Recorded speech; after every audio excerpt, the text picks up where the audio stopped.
Ladies and gentlemen, welcome to the MedTech Impact Podcast, where you get to hear from leaders and innovators who are shaping the future of medical technology. I'm Kyle Cruz. And I'm Richard Meiklejohn. And we're your hosts of the show. So today on the MedTech Impact Podcast, we're delighted to be joined by Shayan Mashatian, founder and chief guru officer of Pingoo.AI. Shayan, welcome to the show. Thank you for having me. Well, we're super excited because clearly AI is the forefront of everyone's minds. It's kind of hard to escape those two letters. And so, of course, we want to know a little bit more about how you're applying AI. Before we do that, we do like to set the stage for the audience and talk about, what is that big problem that Pingoo.AI is looking to solve? Absolutely. You know about diabetes and how big a problem it is. But one of the consequences of diabetes is maybe one of the biggest problems in healthcare that no one ever talks about, and it is diabetic foot ulcers.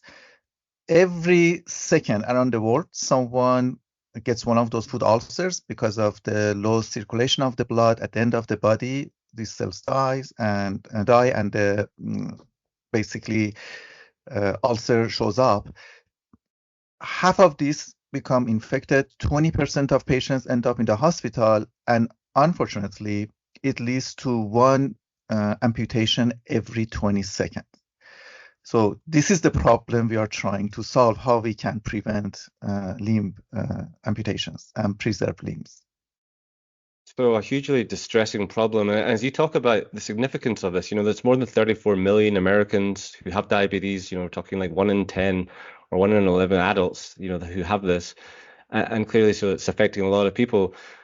How are you thinking about the problems in terms of the current standard of the care? What's going wrong? Why are we seeing so many people with diabetes?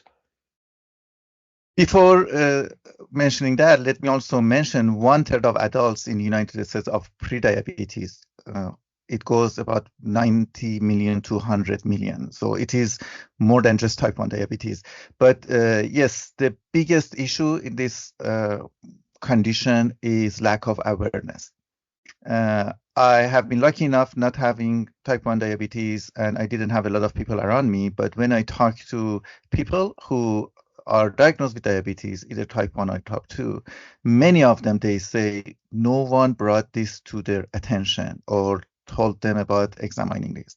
So this is one area, education and awareness, because studies suggest up to 85% of these limb amputations can be prevented with early detection, intervention, and of course, education.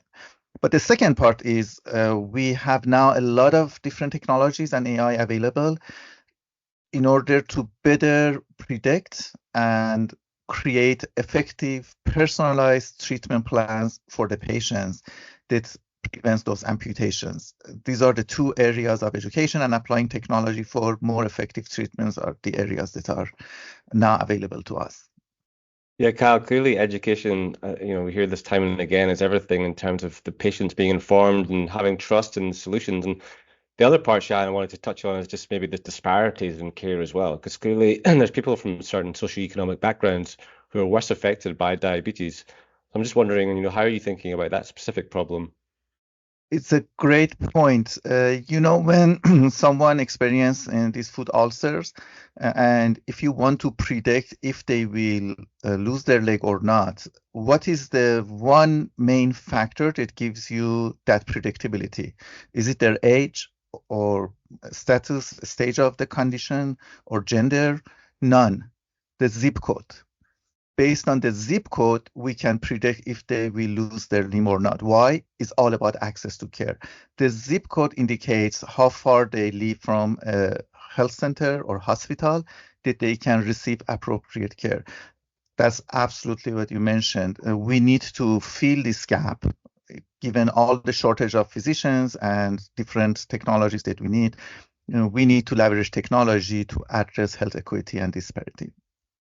With all that, I think, Richard, you're doing such a great job here at really painting that big picture with Shayan. And Shayan, it's really interesting because now when you think of, Pingoo.AI, I'm very curious, I guess, where in the patient journey here, experience, where are they?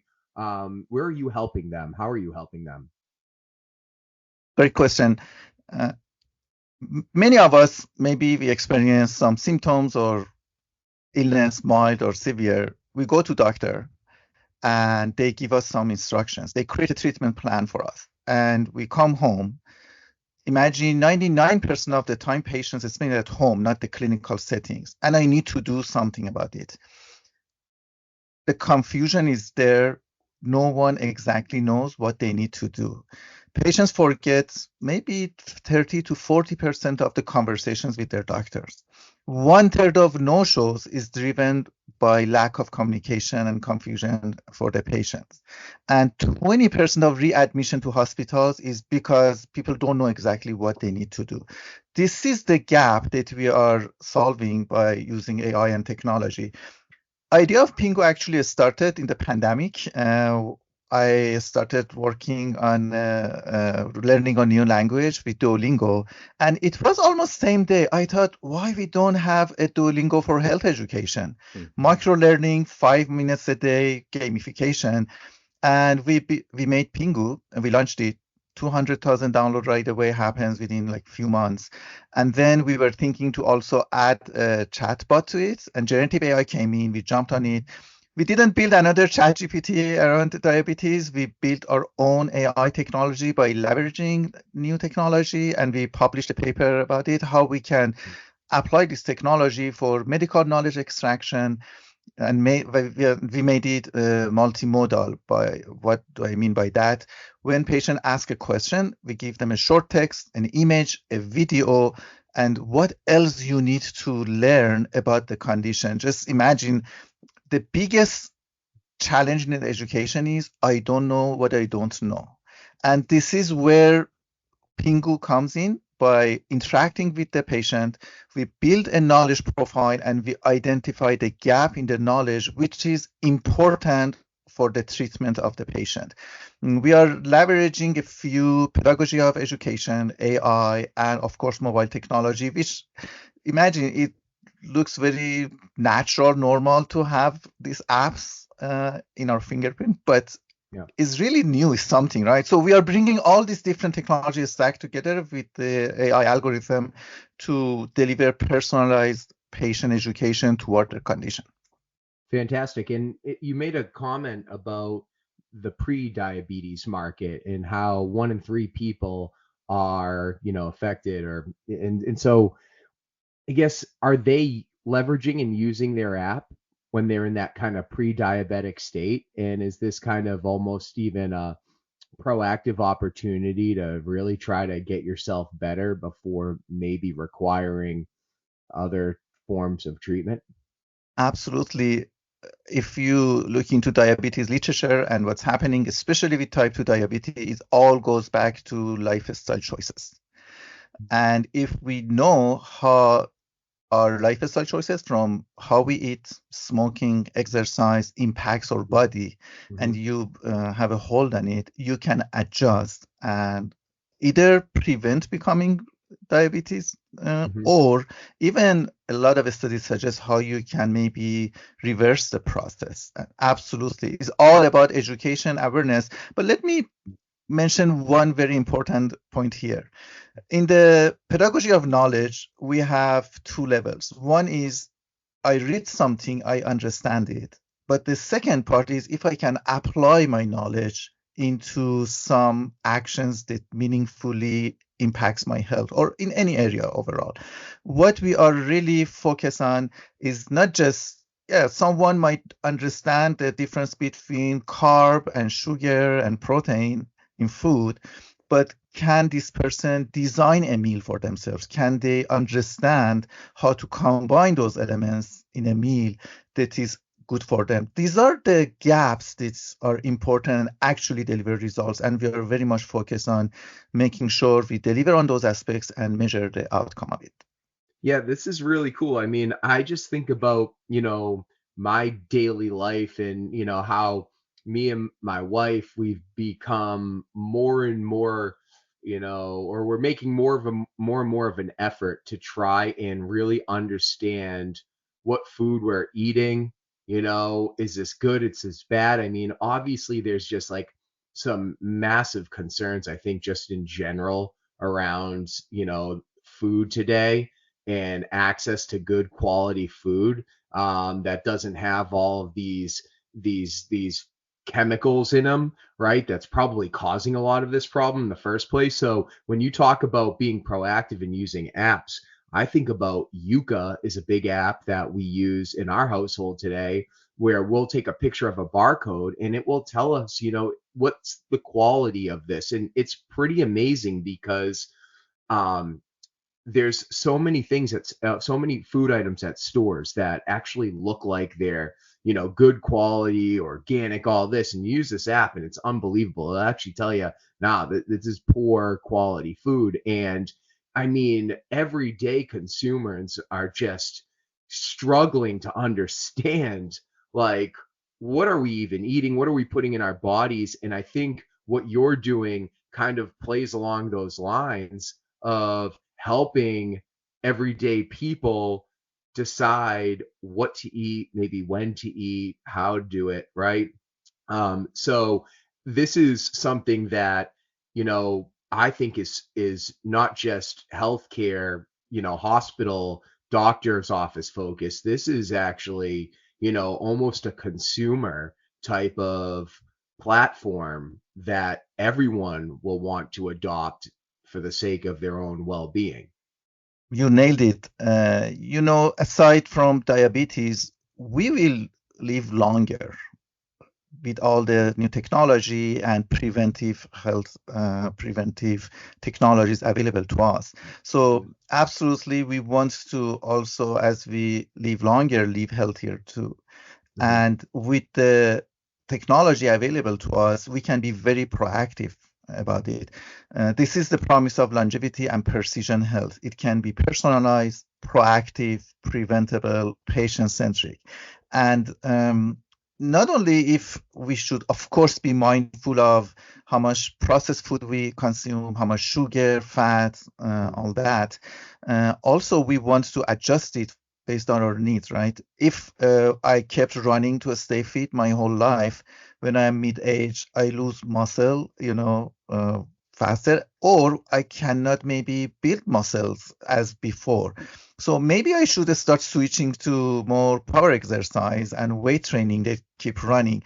These are simple adjustments in lifestyle choices that I mentioned that can have a huge impact in how we structure our body and maintain that baseline health indications and indexes. Man, I sometimes forget that I am part of this conversation as a co-host here because you guys are just nailing this with such interesting topics here. And again, it's so relatable. I mean, that point you made, Kyle, around, what your family does and how they think about, getting good food on the table. Again, I'm sure all our listeners can relate to that because it is a challenge. You go to the supermarkets, it's a lot of processed food. It's a lot of sort of like flashy marketing about what you should have. And so, something you said, Shayan, really caught my ear. It was around this idea about the two tiers around pedagogy. It's, that knowledge is one thing, but then acting on that knowledge. And so I wondered how, when you mentioned gamification and the approach, how are you thinking about getting people to change their behavior and actually do something with that knowledge? Our experience shows it's all about personalization.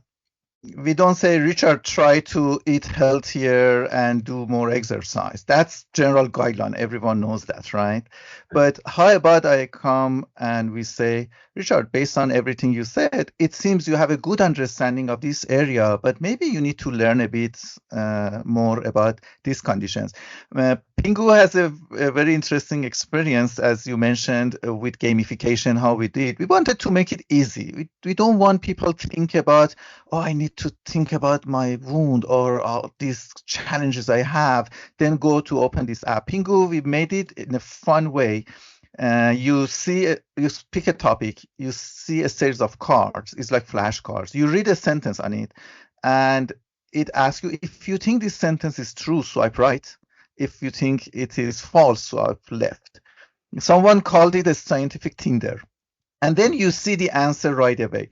Let me give you an example. You will be surprised how many or what percentage of people think differently about the amount of sugar in wine versus banana.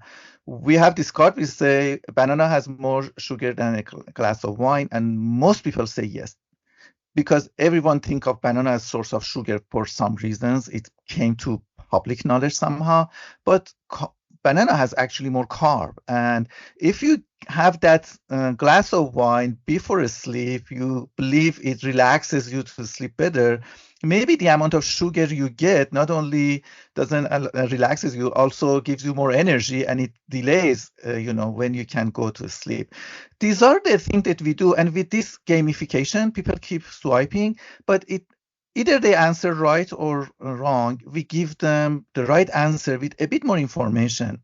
For that example, we also tell them how much in average calorie a glass of wine has versus banana. So it also reinforces the learning. Even if you knew it, you remember, and we give you a bit of more piece of information. And all of this happens within seconds. And then people go to next one. We were thinking about a slogan for the Pingoo. Instagram is the glory moment, right? You go there to have a glory moment, to watch glory moments or share. We say Twitter or X is the heated moments. You go to have a heated conversation with someone.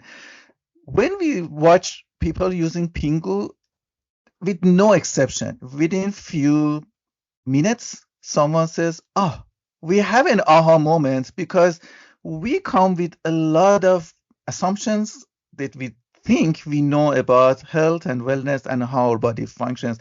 There is no way. I challenge you to go and use Pingoo, pick any topic, and see if you get to that aha moment or not. So that's the part we think is really make it engaging and people see, because we help them to verify their assumptions and then immediately adjust it. And it happens in macro moments between things on a daily basis.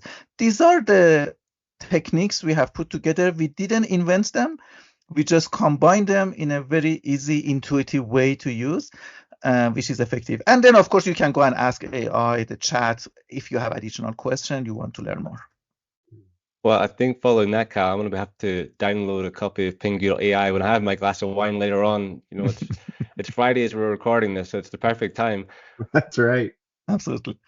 So yeah, tell us a little bit more about, for the listeners, if are you thinking about primarily just potential patients, or are you thinking also about care providers? And again, for someone listening in, what's that process for getting access to the app? Is it just as simple as going to the App Store?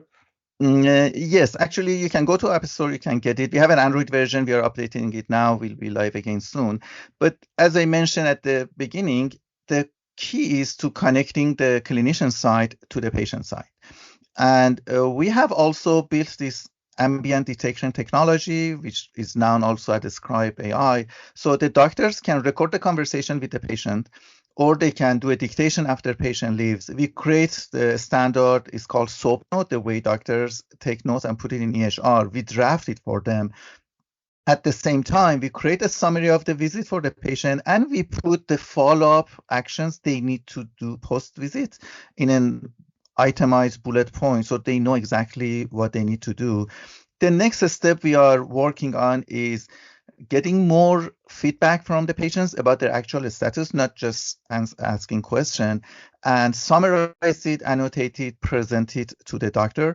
There is a video on our website. I encourage you to go and see it. Mr. Jeffrey Hinton, who is the godfather of generative AI, and he won the Nobel Prize in physics this year because of his work.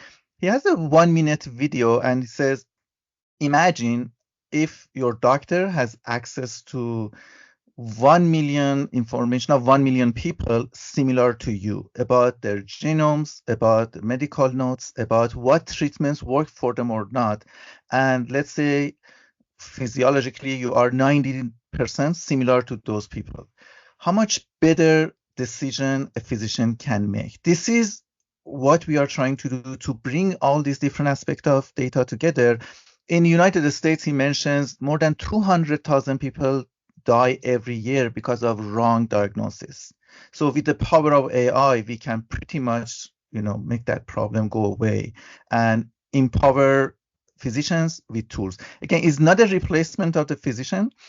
Someone was calling it, oh, is AI is a co-pilot for doctors. I said, it's not even a co-pilot, it's a co-care. If AI can look into multi-dimension of data, summarize it with good accuracy or good enough accuracy and suggest it to the doctor, what are the common patterns that we see happens in this similar population of patients with your patient you are seeing now, imagine how much we can help with better diagnostic and treatment.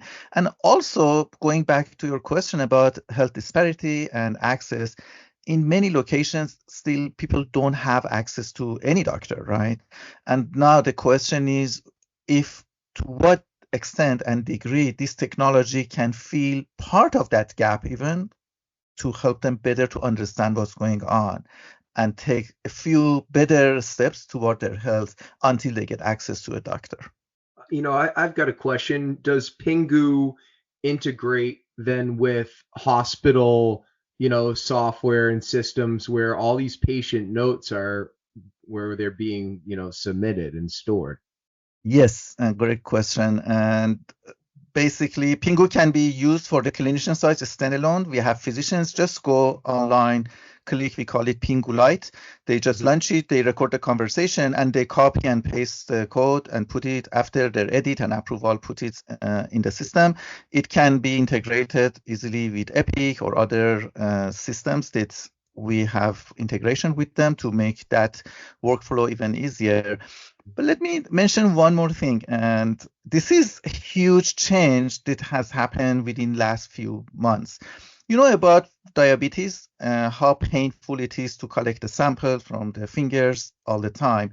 We have had these continuous glucose monitoring devices that as a patch goes to the arm and it just does this continuously.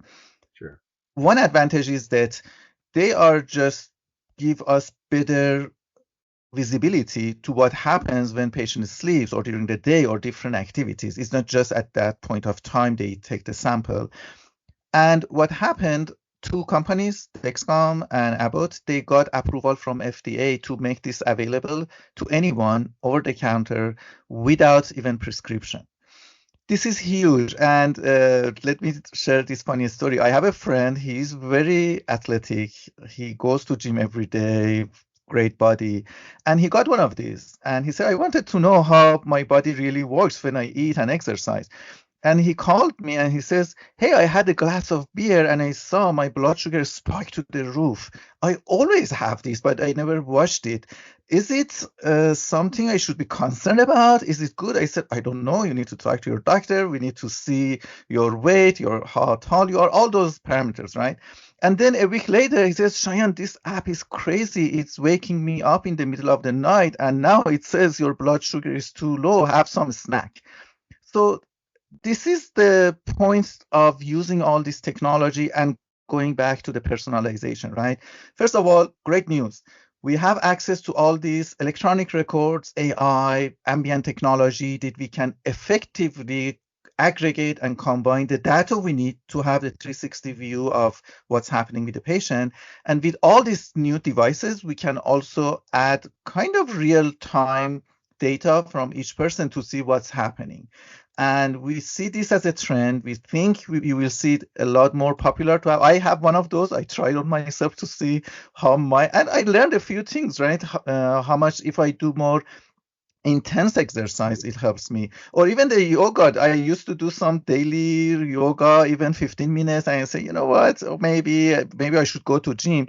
Now I realize those 15 minutes, really light yoga in the morning, how they impact my body in terms of metabolism and different aspect of it. So these are all the opportunities available to us that I think we should take advantage. We don't want to live like someone who was living 100 years ago with no access to any of this. That's the promise and trend we see is happening. Well, I noticed that on Dexcom's website, they actually offer several types of applications that folks can download on their phone, and they seem like third-party applications that are doing maybe similar I guess gets providing similar information to their patients, and a lot of that seems to be around food and beverage and what they're taking in their body. So I guess some of these technologies today exist. I'm really curious, what is it kind of about Pingoo then? And I'm not sure if you're familiar with what I'm mentioning, but what is it really about Pingoo that is going to be that industry leading technology in the space? Yes, what you mentioned is one of the most beautiful part of this industry, that data becomes available through these devices, through APIs. Developers can take it and innovate, build on top of it. Because at the end of the day, it's all about how we interpret all this data, right? And there is infinite room to do work on it, to understand how we can help this. So we do those of course, to help patients with diabetes or prediabetes to better understand their condition. But what we do on top of that goes back to the diabetic foot ulcer and how we can prevent amputation. We have been building technology with medical imaging. This is how we can monitor a wound healing progress based on the treatment plan, based on who the patient is, the condition, from genetic factors to other aspects of it, and offer suggestions to the patient and to the physician what would be the most effective treatment plan for the patients. So we are very much focused as our laser focused part on wound, and make sure we can bring more value of treatment plans there. And everyone, of course, is a winner here. Patient is a winner. Less questions or referral to the doctors to work with the same patient and manage unwanted complications. Insurance, out of pockets insurance would be less. Government would spend less. So it's a win-win-win for everyone in this ecosystem. That's our laser focus. Yeah, this truly paints the picture of the positive potential impact that AI can have and really help shape community, really help shape really good behaviors and improve health outcomes. I'm wondering now, Shayan, as we sort of look ahead, what are those sort of key milestones? What's coming up for you? And you mentioned there potential partnerships. What would be some of those calls to action, the people you'd like to engage with? Yes, we would, as health innovators, we would love to see every single possible clinician who can benefit from this technology use it. Of course, we invite health systems, either their mandate is health equity or simply provide better care to their patients. We would love to work with them. We make most of the features of Pingoo for free available. The card play I mentioned, people can do it. If there are some costs to us, for instance, to use AI or translation, Pingoo is supporting 100 languages too. If you can launch it to any of 100 languages which you are native at. Also, you can see some of this content in another language, like in English or vice versa. So we have made all of those free. We would love people to use it, give us feedback, tell us what worked for them and what else they would like to see. And of course, we are looking for researchers. This is the important part. You have heard about skepticism around AI, and those are valid concerns. We need to understand the scope of applicability of AI. We cannot just go and ask ChatGPT or Dr. Google questions about our health and wellness. A core part of our research is to understand the trustworthy AI. What does it mean? Where is the scope of it to manage it and apply it properly? We are always looking for researchers who are interested in trustworthy AI in healthcare, how we can answer that question to make sure we gain the trust of clinicians and patients at the same time, how we can improve this technology better and better for proper use. So from patients to clinicians to researchers to health systems, we would love to work with everyone. And it's a complex problem to solve. No one can do it alone. It maybe one of the reasons I call myself Chief Glue Officer is I realize in order to create these brilliant solutions, we need to bring brilliant people together. And that's what I'm trying to do, find the right people, bring them together in a room. And you know what? The magic happens from there. When you bring smart people together, they start collaborating. The rest is easy. That's a great message, Kyle. I would agree completely. It's really interesting too, I guess, from a future milestone standpoint as well, for everyone listening. okay, your product sounds like it's available, to download today. Um, how is the product going to progress and evolve over say the next couple years? You mentioned you're looking for researchers. Are you doing any, raising of capital? What else is going on?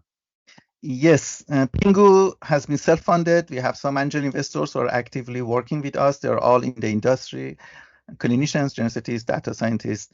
We are raising, startups should always raise. We never stop raising. Yeah. But in terms of our next milestones, we are running a few clinical trials to show efficiency of using our applications to deliver on promise we are making. And we would, by next quarter, we will publish result of those. They are going great. And we are looking for fundraising to scale the business, not only in United States, globally. For instance, we know these issues in many other countries like Africa, developing countries, everywhere is big issues. Everyone has the same challenge. So we would like to work with global foundations to make this available. Even if we can cover our costs, we'd be happy to make it available to them and support them. And yeah, one part is also is health systems. It's a pretty cumbersome process to bring innovation to hospitals and healthcare systems for good reasons and bad reasons. Good reason is doctors, physicians, they cannot just jump on anything new. They need to verify, they need to make sure it works, they don't put their patients at risk. But on the other side, working with, payment models in the health system, the IT, all those can be pretty much lengthy and delay use of these established and proven technologies.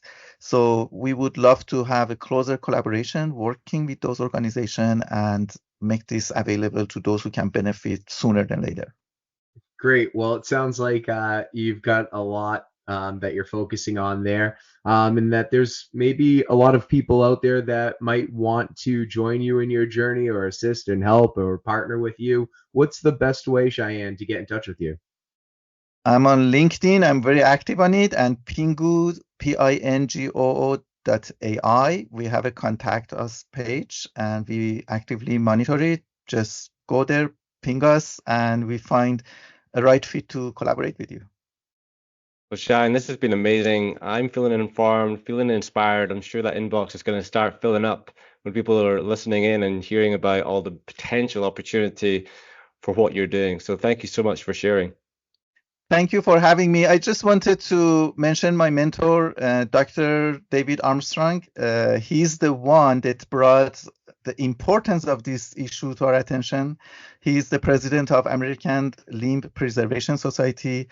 David has dedicated his life to not only create awareness about this issue, also he has been one of the greatest forces in the industry to open up door for innovation and bring people, innovators, technologies to solve these problems. I can share some of the interviews he has done about this. He's helping companies from those who are doing human interaction with computers to re-gift the pain, as he says. So people can understand what's happening in their food and take action, all the way working and guiding companies like us. And he's training tons of medical students, new physicians to address this. So I would think we need a lot more of like David in different fields, and he's a role model in this field. And I just wanted to mention him and introduce him to your audience. Awesome. Well, shout out to David and all the mentors out there who are helping startups and innovators get great solutions to market. All right, well, fantastic. And ladies and gentlemen, another huge thank you to Shayan Mashatian, Chief Guru Officer and founder of Pingoo.AI. And thank you for tuning in to another episode of the MedTech Impact Podcast. I'm Kyle Cruz. And I'm Richard Meiklejohn. Until next time, keep innovating.